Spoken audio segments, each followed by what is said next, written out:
Hey there, Sharon Horne-Ellstrom here. Welcome to day 63 of our Let's Grow annual challenge. Today we are talking about spiritual growth. All this month we're going to work on the area of spirituality, what it means to us, where we're at, where we want to be, and how we're going to get there. We're going to use the SOAP process during the month. We're going to use our 7-step growing process during the month to work on the biggest areas we want to see growth in with respect to our spiritual well-being and our spiritual health. We defined our spiritual well-being and our spiritual health yesterday. We said, okay, what does that mean and what does that look like to us?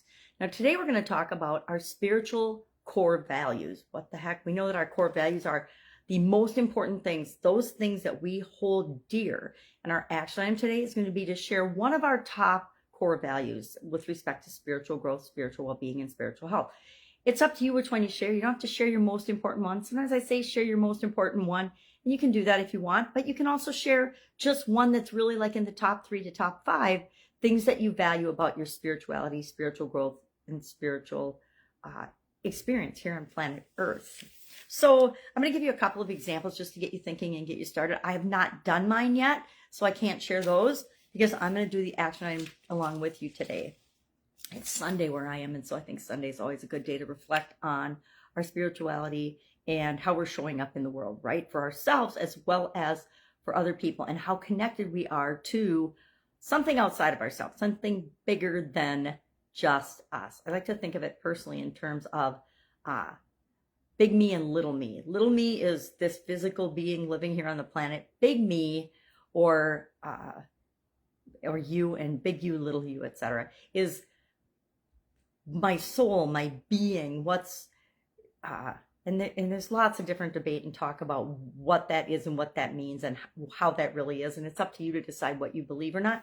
But I believe that there's a little me and a big me. And the spiritual me, my soul, is bigger and connected to everything else. All right, so enough about what I believe. What are some possible core beliefs that we could explore as part of our spiritual growth? Number one, how about integrity? Integrity to me means authenticity, honesty, aligning with who I really am and who I want to be and how I want to show up in the world. Being true to myself is being authentic. So integrity might be one of your spiritual core values. Nurturing the soul or taking care of yourself. And again, this challenge, like all my challenges, are pretty much about becoming the best possible version of ourselves, which includes, of course, taking care of ourselves on all levels: physical, mental, emotional, spiritual, financial, relationships, contribution, communication, and confidence. How do we use those things and those areas and aspects of our life to become an ever-improving version of ourselves and to experience different things that we're here to experience while we're living? So nurturing the soul, what might that look like? Being empathetic toward ourselves and others. Being kind toward ourselves and others. There's a whole lot of need for kindness in the world right now, depending on where you are and what you're experiencing and who you're interacting with.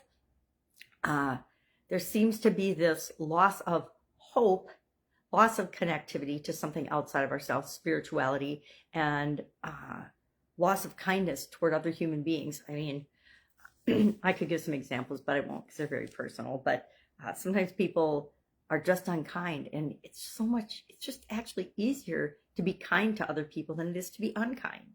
And then another thing you might think about with respect to nurturing your soul is forgiveness. I think I've talked about it before, but we'll talk about it more this year.